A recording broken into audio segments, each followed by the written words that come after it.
Hey, it's James Lynch. We got a number of updates regarding Khamzat Chimaev after UFC 328. Of course, he lost his middleweight title to Sean Strickland, one of the biggest upsets we've seen in UFC history. But let's first grab this bit of information here from Sports RU and Championship Rounds transcribing everything. So let's go read that here. It says, Khamzat Chimaev's brother said his body shut down during the weight cut for the Sean Strickland fight. Of course, a lot of controversy about that weigh-in for UFC 328. He says, Khamzat originally had a deal in place to fight Yuri Prochazka at 205, but the UFC later called asking him to fight Strickland instead. According to him, Khamzat weighed in as much as 231 and was still just 214 for the just 2 weeks before the fight. There was a problem with the weight cut, his brother says. The question became whether to cancel the fight or take the risk. When there was 1.2 kilograms left, his body shut down. Oxygen deprivation, almost said octagon there. His body malfunctioned. We had to stop for an hour because his health wouldn't allow him to continue. Khamzat himself said he didn't know if he'd fight in that condition. There was agreement. They already said that. It was already prepared. Asked him to fight Sean instead. So I have a couple questions about this Yuri fight because this has been reported, but Yuri's coach came out and basically disputed this in a public post on Twitter. So whether he was told that or not, I don't know how close that was, but let's go over some of the facts here because I think this is interesting to kind of dissect, and then we'll talk about Chimaev's desire to obviously fight Strickland again. So I would imagine that fight was going to take place at UFC 327, this potential fight between Yuri and Khamzat, which was on April 11th. So he's told he's going to fight him. My big question here is, why is he 231? This is a guy that used to fight at 170. How are you allowing yourself to get that big? He's 6'2". He's not that big as far as light heavyweight. Like, he's not like some tall guy.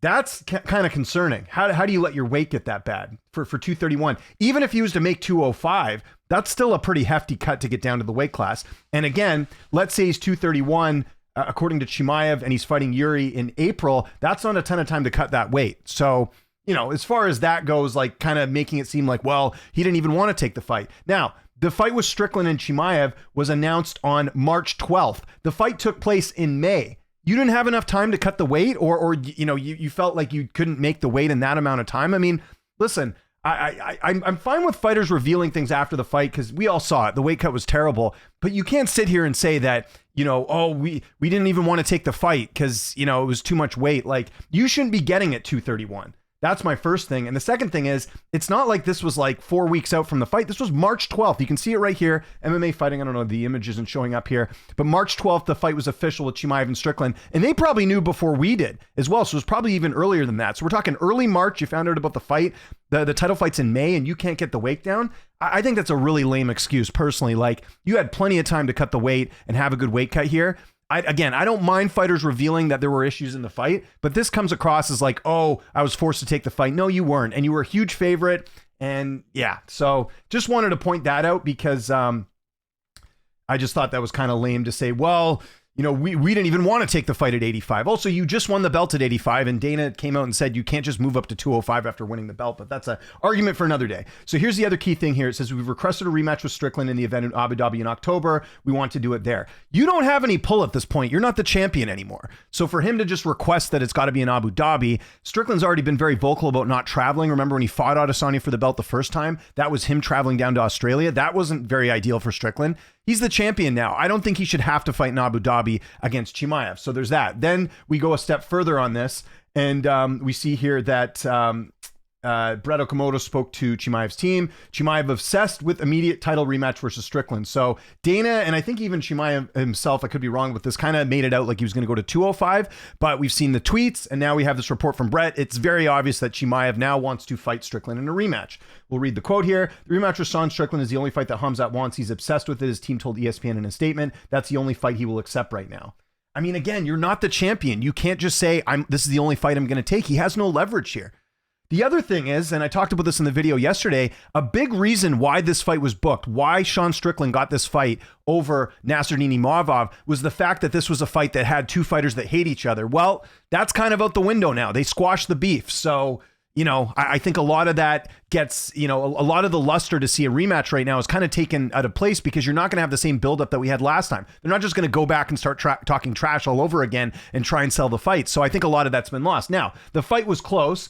You know me, I'm very, won't say empathetic, but very I get if fights are close, a case for a rematch here. Because again, if you look at the scorecards here, it's about 50-50 as far as how people scored the fight. I still need to go rewatch the fight. I remember initially watching, I did think Chimaev won, but I didn't think it was a robbery. I thought it was a close fight. But here's the other problem with that too. Chimaev never successfully defended his belt. He won it.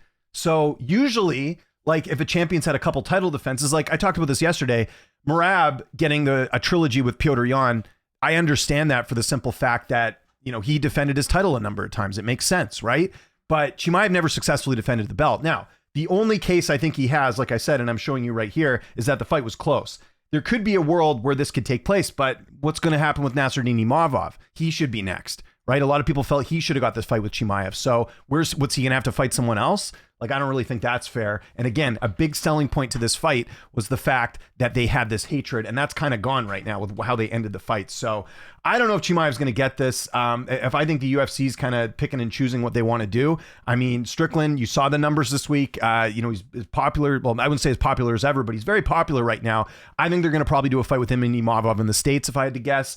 Maybe they go this route, but I don't know. I just don't think, like, I don't blame Chimaev for trying to get the fight back. Right? Like, again, the fight was close, but I just don't think, like, do fans even want to see this? You know, is this something that I'm sure Chimaev fans do, but do Strickland fans, or do they sort of want to move on from this? The other thing is Chimaev, prior to this fight even happening, kept talking about 205. He kept talking about wanting to fight Pereira, and this was before obviously Pereira moved up and stuff. So let's say, this is the other thing the UFC's got to consider here. Let's say Chimaev does get the rematch. The UFC takes on what he said, and he goes out there and he fights Strickland, and let's say he beats him. He's going to want to go to 205 anyways. If you're 231 pounds, that does not sound like a guy who's keeping, is going to have a long-term future at 185. So why would the UFC do that? Wouldn't it just make more sense to just get him to move up, and then there's fresh matchups? Like, again, I understand the argument from people that say the fight was close and they should do the rematch. I get that. But again, like I said, what you're working against is he never defended the title as a champion. He's had issues, obviously, making 85. That's another thing for the UFC. It's like, what's the difference now? You're going to get plenty of notice. You clearly had issues cutting weight last time. Are you going to do something different to make the weight? I don't know. So, I mean, imagine if he didn't make weight and the fight didn't even happen. That would have been a liability too. So there's so many things at play here. Personally, at this point, I think they should just move on from the fight, especially if Chimaev does not see a future at 185. Like, I get that he wants to get this one back and he felt like he should have won and all this different stuff. I understand all that. But like, if you're looking at this long term, just move up to 205 now. There's lots of fun matchups up there. You've got the Paulo Costa fight. Plus you have a division, and I did a video on this a month or two ago, in 205 that really needs some star power with Pereira losing. And you've got all these fighters injured, like Jamal Hill, and, you know, Rakic is moving up to heavyweight. And yes, you got Whitaker up there now, but then you've got Rakic moving up. Like there's so many things that are happening in that division right now. They could use Khamzat Chimaev at this point. So my personal opinion is I think they should just let Chimaev go to 205. Don't even have to worry about the weight cut that much. Again, it's still insane that this was a guy that fought at 170 is now 231. Like, you're a professional athlete. You should not be getting that heavy in a fight. So that's my take on it. And I don't think the UFC is going to give him the rematch because, again, a big part of this was the hatred between the two, which is now gone. So yeah, that's my thoughts on the whole Chimaev sort of thing. We'll see where this goes. We'll see what the UFC wants to do and how they want to plan things. But you never know. Again, UFC sometimes does things that surprises us a little bit. And yeah, I just think that it's going to be interesting to see how this all plays out. But I guarantee you, if this was the other way around, if Chimaev had won and Strickland was talking about a bad weight cut, there'd be way more backlash. But we know how that goes. There's a bit of a double standard that way with the fan bases. But yeah, like, you're dreaming if you think that the UFC is just going to be like, yes, of course we're going to get you to go fight in Abu. Like, obviously they put on big fights in Abu Dhabi, but like, Chimaev's a little delusional here for thinking like, I demand a rematch in Abu Dhabi. It's like, you're not the champion anymore and you lost, whether you like it or not. You lost, you had a bad weight cut, and all this, you know, looks like a lot of excuses. So yeah, that's my thoughts on everything. I don't think the UFC is going to grant this. Maybe they do, but I don't think this is a fight that is necessary. It doesn't need to be made, so to speak. So let's put it that way. So I'm going to know your thoughts in the comment section below. Do you want to see a rematch between Strickland and Chimaev? What did you think of the reports of Chimaev being 231 pounds? Like, that's crazy, in my opinion. And where does Nasruddin Imavov fit in all of this? Let's say they do the rematch. What do you do with Imavov? He's beat everyone else pretty much.